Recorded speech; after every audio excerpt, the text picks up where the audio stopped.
Meus irmãos, graça e paz a todos, estamos aqui para mais uma super dica de leitura. E para você que gosta de escatologia e para você também que não gosta, muita gente não gosta de escatologia porque é uma área que tem muitas escolas de interpretações. E todas as escolas dizem que tem base bíblica. Aí está o problema, né? Você tem o pré-tribulacionismo, pós-tribulacionismo, o meso-tribulacionismo, amilenismo, pré-milenismo, pós-milenismo. É tanta coisa, tantas nomenclaturas que o pessoal simples se perde. Se perde. E perde o interesse pela escatologia e volta de Cristo. Mas uma coisa é certa, meu irmão. Jesus vai voltar. Nós somos crentes. Independente da sua posição teológica, escatológica, nós somos irmãos. E essa obra, ela é a melhor obra.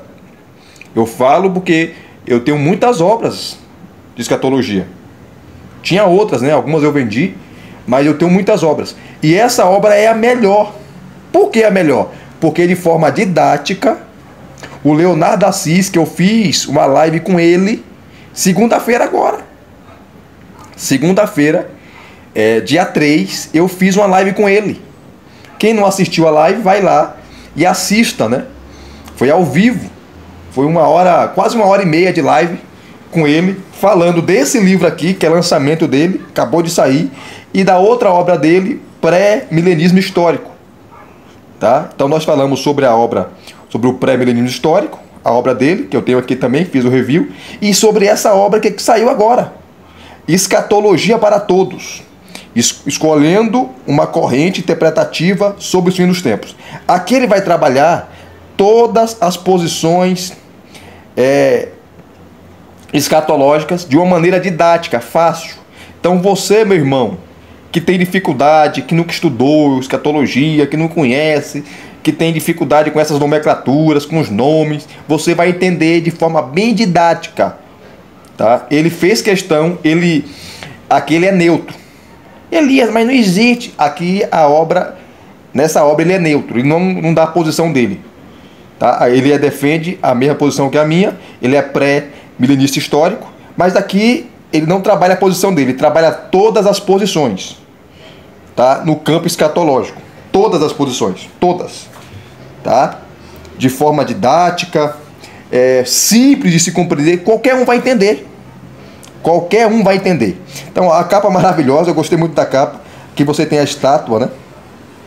Do Nabucodonosor, avião, ó. Aqui é um soldado romano, né? Um general romano, enfim. Aí tem aqui um tanque de guerra, né? Aqui você tem a Bíblia. Eu gostei muito da capa. Parabéns aí ao Leonardo Assis pela capa, né? E quem é ele? Quem é o Leonardo Assis? Tá aqui. Tá? No final do vídeo eu vou deixar disponível para vocês, aqui nos comentários, o número de telefone dele e o Instagram para você entrar em contato e ter essa obra, tá? Aqui, ó, Carlos Leonardo Assis dos Santos, é natural de Nilópolis, Rio de Janeiro, onde mora há 41 anos. Ele nasceu lá, né? É casado com Renata Lins Assis e pai de Esther. Foi durante alguns anos coordenador acadêmico do CTM, Seminário Teológico Transformar. Atualmente é um dos pastores da Igreja Batista Nova Dimensão. É bacharel em teologia pela FATIM, especialista em Antigo Testamento e História de Israel pela Faculdade Kennedy e mestrando em estudos históricos teológicos pela FAIT, Faculdade Iguaçuana de Teologia. É professor de Antigo Testamento, teologia bíblica e sistemática e autor de vários livros. Olha só, que coisa maravilhosa. Aqui no final, a obra tem um total, ó, 286 páginas. Tá? 286 páginas. Ele explicando aí as posições escatológicas. Aqui você tem a posição do autor, ele é crente, tá? Ele é crente, ele crê na inerrância da Bíblia como palavra de Deus, tá? Ele crê na encarnação, ministério, morte, ressurreição e volta gloriosa de Cristo. Enfim, aqui está a posição dele. Tá? Ele é milenista histórico. Tá? Ele vai explicar aqui Enfim, aqui está no final a posição do autor. Ele é crente, tá? Crente. Aqui está as obras que ele usou.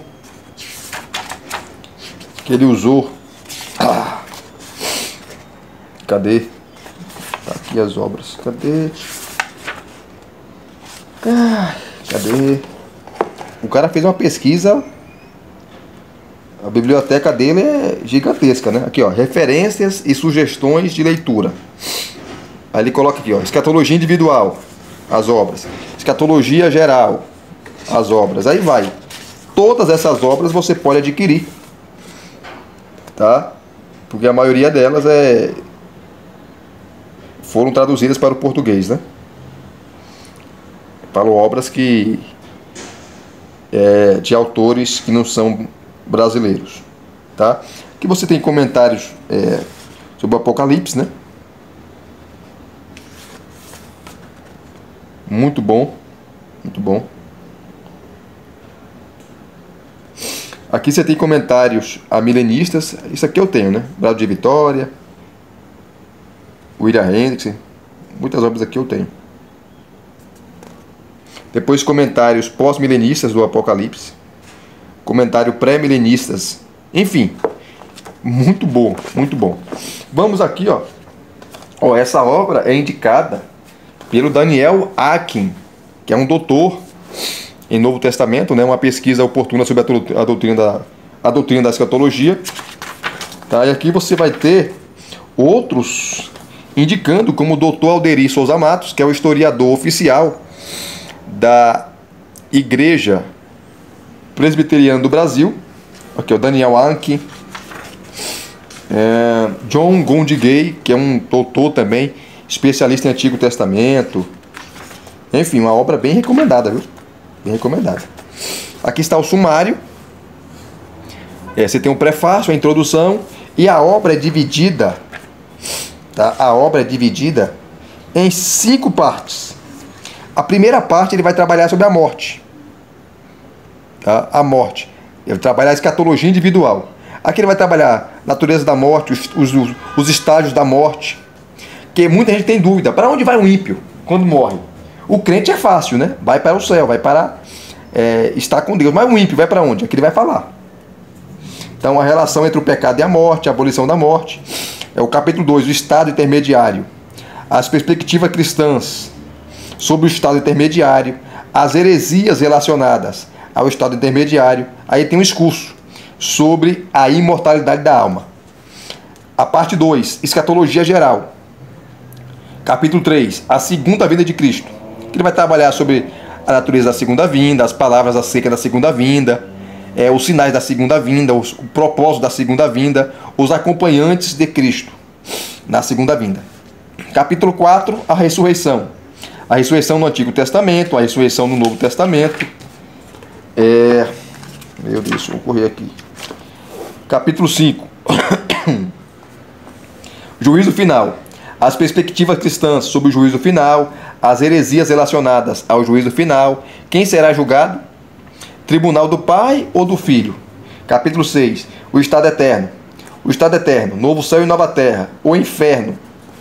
Parte 3 agora.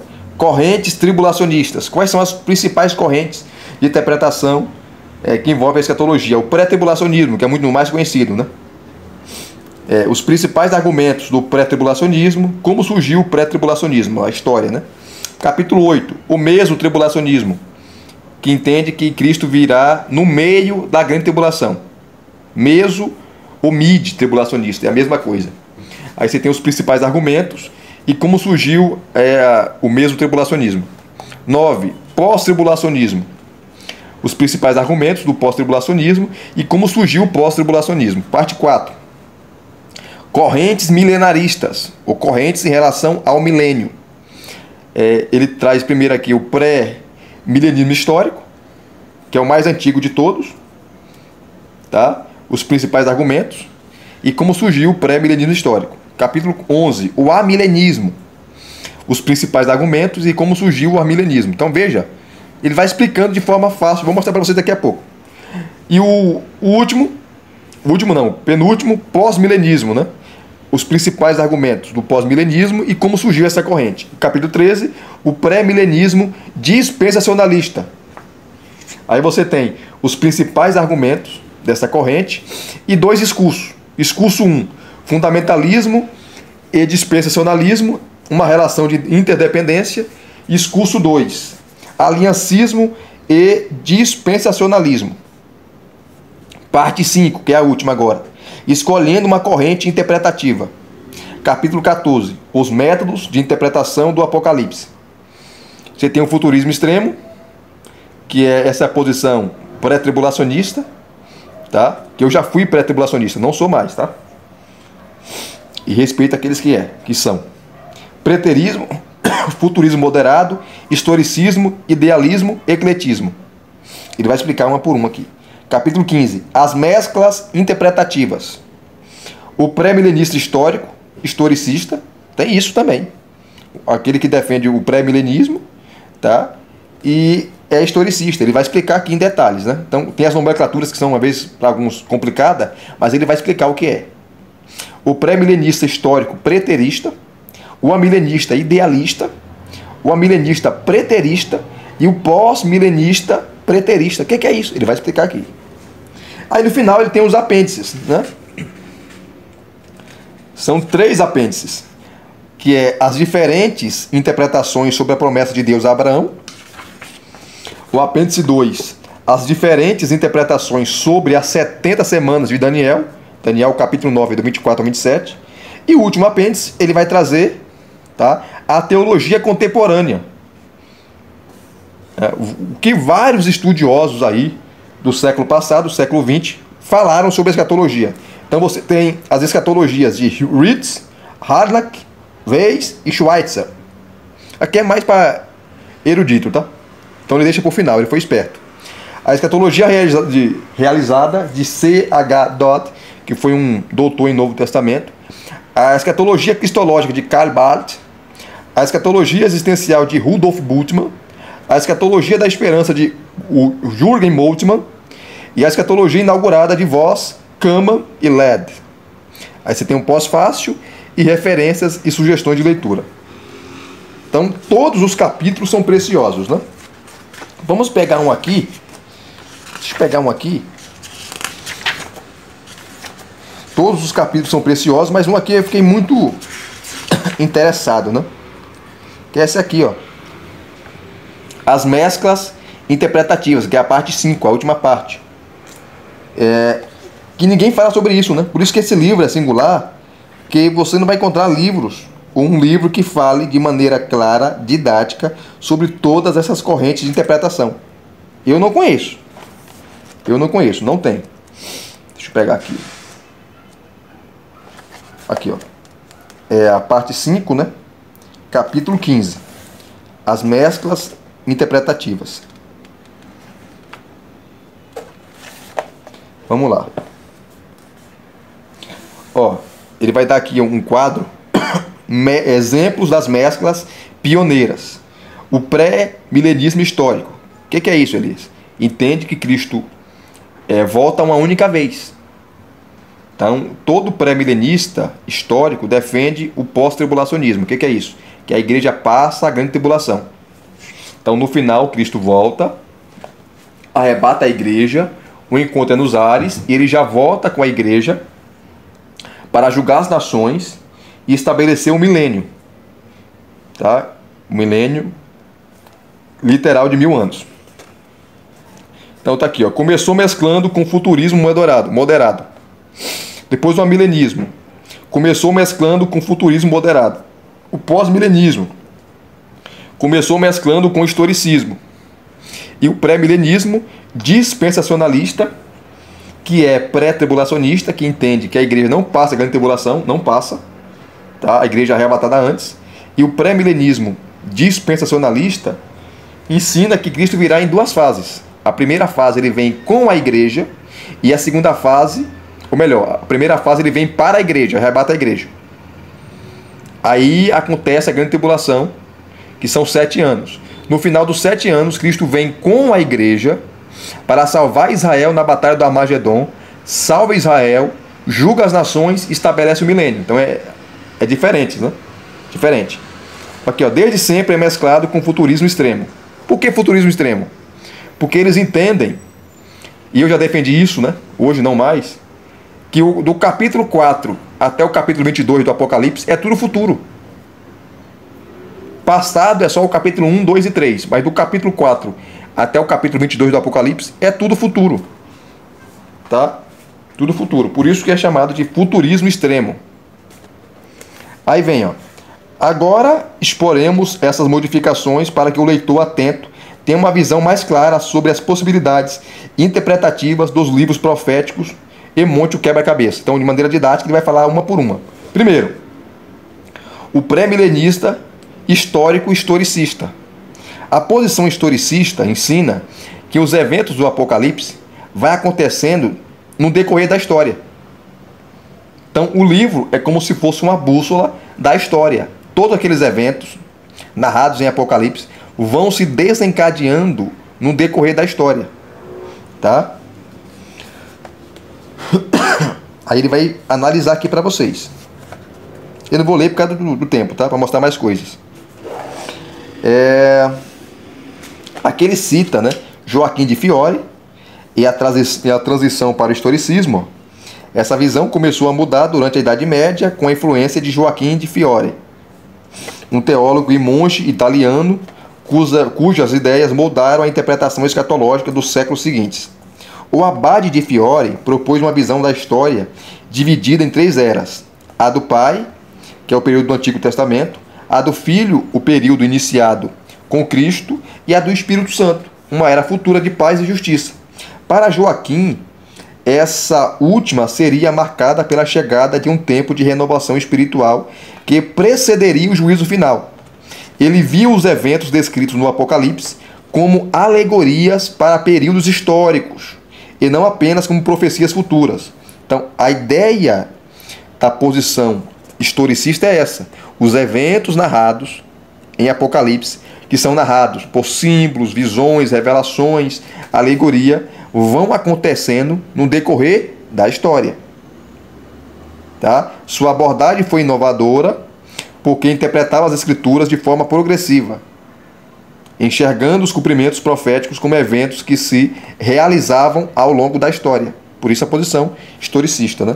Essa visão influenciou profundamente os pré-reformadores que adotaram uma leitura historicista das profecias. Então, olha, de forma simples ele vai explicando, então você consegue entender. Depois, ó, a reforma e a leitura historicista do Apocalipse, aqui não vou ler. O anticristo e o papado nos debates escatológicos. Para os reformadores, o Papa, a Igreja Católica, né, era um anticristo. Você tem aí a Confissão de Fé de Westminster. Você tem João Calvino falando sobre isso, Lutero. Inclusive, a Igreja Adventista do Sétimo Dia e outras igrejas, né, entendem que o anticristo é o papado. E entende também que o anticristo não é uma pessoa, mas é um sistema. Tá? O anticristo é um sistema. Eles erram em que sentido? Porque, de fato, o anticristo é um sistema contrário a Deus e à igreja, mas também é uma pessoa. Tá? É uma pessoa. Enfim. Depois tem aqui os puritanos e a interpretação escatológica. Tá? Aí acaba de falar dessa posição, ele vai falar do pré-milenista histórico preterista. A posição preterista, tá? Pretérito, passado, entende que os eventos ali narrados em Mateus 24, Lucas 21, Marcos 13, o sermão escatológico de Jesus, o Apocalipse já se cumpriu. Só que tem um detalhe aqui. Existem os preteristas radicais que entendem que toda a escatologia do Novo Testamento já se cumpriu. Já se cumpriu. O Apocalipse já se cumpriu totalmente. Não foi para nós. Não há futuro ali. E existe o preterista parcial, ou moderado, que fala que, de fato, muitas coisas se cumpriram, mas muitas coisas vão se cumprir. Como a volta de Cristo, a ressurreição dos mortos, juízo final e por aí vai. Tá? Aí começa aqui a defesa católica e o preterismo de Alcazar. Depois, J.B. Payne, o pré-milenista preterista. Não dá para falar aqui, tá? Ou melhor, não dá para ler. O reino agora e o reino futuro. A escatologia vitoriosa. Acabando aqui, ele vai falar do amilenista idealista. A posição idealista, também chamada de simbólica, do Apocalipse, entende que todo livro é simbólico. Tá? Agora, por trás do simbolismo, há a sua literalidade. Eu uso o método para interpretar o Apocalipse, o método eclético. O que é o método eclético? Você deve usar todas as posições, todas as escolas de interpretações. Todas. Você deve usar a escola futurista, preterista, idealista, histórica. Porque se você pega uma escola e despreza as outras, você vai ter problema. Então, na minha opinião, a posição eclética é a melhor para se interpretar o Apocalipse. Você trabalha com todas as escolas. Todas. Não só com uma. Então, o amilenista idealista. O amilenista é aquele que entende que o milênio não é literal, tá? O milênio é simbólico. E esse milênio começou quando Cristo veio, que é o reinado de Cristo por meio da igreja, o reinado espiritual de Cristo por meio da igreja. E o diabo está preso no sentido que ele não pode mais enganar as nações, ele não tem mais poder para enganar as nações. Então o milênio é esse período, o período da igreja. E ele vai acabar quando Cristo voltar, tá? Onde ele vai inaugurar o novo céu e a nova terra. Então ele vai explicar aqui o que é o amilenista idealista. Aí vem o amilenismo durante a reforma e a abundância de paradigma, o idealismo, origem e influência, a interpretação do Apocalipse, tá? O reino milenar, a segunda vinda e o estado eterno. Depois ele vai falar do amilenista preterista, que já é uma outra posição. A narrativa do Apocalipse na perspectiva preterista, os selos do capítulo 6, a bestas do capítulo 13, tá? Olha que interessante aqui, ó. Que eles vão trabalhar mais o método histórico, né? E cultural ali. Ou essas perspectivas. Por exemplo, capítulo 13. A besta que emerge do mar representa o Império Romano que detinha o controle político e militar. Isso aqui é verdade. Depois, ó, a besta que emerge da terra simboliza o poder religioso do judaísmo, especialmente os líderes religiosos de Jerusalém que rejeitaram o cristianismo. Tá? Aí vem a prostituta do capítulo 17, que é Roma. Tá? Ou melhor, muitos interpretam que o capítulo 17 aqui, essa prostituta, é Israel apóstata. É Israel. Olha só, a figura da prostituta em Apocalipse 17 é outra imagem central da interpretação preterista, vestida com trajes sacerdotais descritos em Êxodo 28, e segurando o cálice associado aos utensílios do templo, a prostituta é identificada como Jerusalém apóstata. Olha que interessante. Eu não concordo com essa posição, mas ela é interessante. É a posição do amilenista preterista. Você sabia disso, irmão? Não? Pois é. Veja a importância desse livro. A inscrição em sua testa é vista como uma paródia da frase santidade ao Senhor usada pelos sacerdotes. A prostituta está montada sobre a besta, que simboliza Roma, indicando que Jerusalém se apoiou no poder romano para perseguir os cristãos.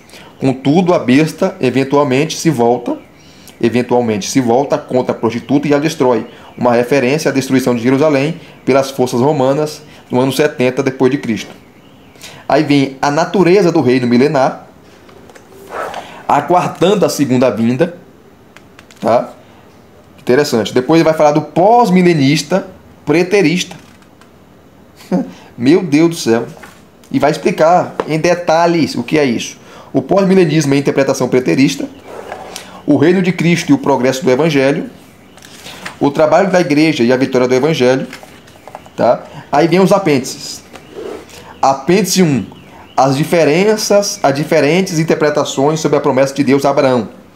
Que está lá, que ele repete no capítulo 12, capítulo 15 e o capítulo 17 de Gênesis. Então, dependendo da escola de interpretação, a sua posição vai mudar. Tá? Vamos lá. Vai falar aqui, ó. Cadê? A compreensão desta promessa varia consideravelmente entre judeus, cristãos e dentro do próprio cristianismo, gerando interpretações preteristas, futuristas, históricas e dispensacionalistas. Por isso a confusão. Se você adota um método de interpretação, a sua exegese, a sua hermenêutica vai mudar completamente. A promessa de Deus a Abraão inclui 3 elementos centrais. Primeiro, a terra. Deus prometeu a terra a Abraão, uma terra específica, Canaã, para os seus descendentes. Segundo, ele prometeu uma descendência. Abraão teria uma grande descendência que se tornaria uma nação, os judeus, né, os israelitas.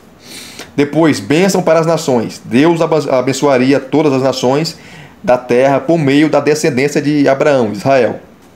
Só que cada uma dessas escolas interpreta de formas diferentes. Por isso a briga. Aí você vem, ele vai te dar aqui, ó, a interpretação judaica tradicional, depois a interpretação cristã preterista, a interpretação futurista dispensacionalista e a interpretação aliancista ou reformada. Tá? E aqui, ó, ele vai te dar um quadro, comparação das interpretações da promessa abraâmica. Você tem a interpretação, a promessa da terra, da descendência e a bênção para as nações. A posição judaica é que a terra é o direito eterno à terra de Israel. Promessa de descendência, descendência física de Abraão.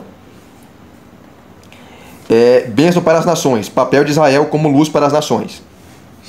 A interpretação preterista é espiritualizada na igreja.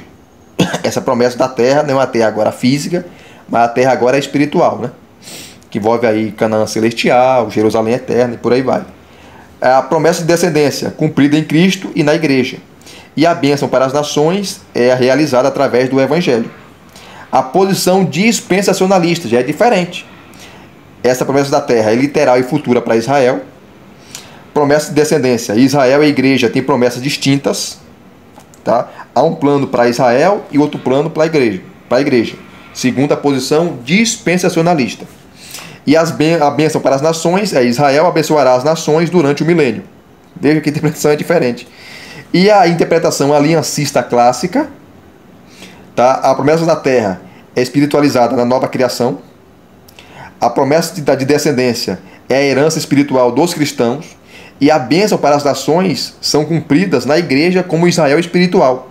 Porque os aliancistas, muitos deles, né, defendem que a igreja é o novo Israel. Tá? Portanto, não há mais privilégio para Israel, não há um plano futuro para Israel, conversa fiada. Então, por isso que a briga, porque cada um tem a sua interpretação. Então você tem a promessa de Deus a Abraão, e essas promessas são interpretadas de maneiras diferentes. Tá? O apêndice 2, ele vai trabalhar as diferentes interpretações sobre as 70 semanas de Daniel. Daniel capítulo 24, versículos de 1 a 7. Mas a briga maior é sobre a última semana, se já se cumpriu, se vai se cumprir. Tá? Ele vai trabalhar essa questão. Ele trabalha a interpretação preterista. Depois ele trabalha a interpretação futurista moderada, a interpretação histórica, a interpretação futurista extrema, que é a interpretação dispensacionalista, a interpretação idealista ou simbólica, a interpretação messiânica judaica. Olha o tanto de interpretação que tem. E aqui ele vai te dar um quadro, para ficar mais fácil, né? Das interpretações, o evento inicial, o final das semanas e o ponto principal. Aí você tem a interpretação preterista, futurista moderada, histórica, futurista extrema, idealista simbólica e messiânica judaica. Vai lá aqui para você ver. Ó. Pausar para vocês lerem aí. Tá vendo aí? Ó?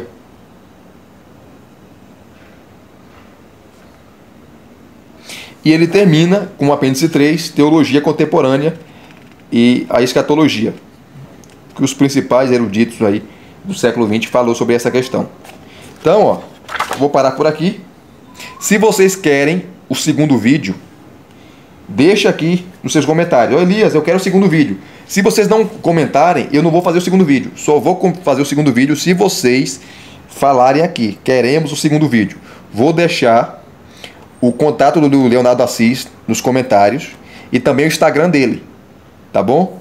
Vocês podem entrar em contato com ele no WhatsApp dele e adquirir o livro. Pode comprar, é uma pessoa séria, é um homem de Deus, tá bom? Se vocês gostaram, deixa aqui o seu like, deixe os seus comentários, se inscrevam no canal se você não é inscrito e acionem o sininho para receberem todas as notificações. Graça e paz a todos mais uma vez. Deus em Cristo vos abençoe. Até as próximas indicações.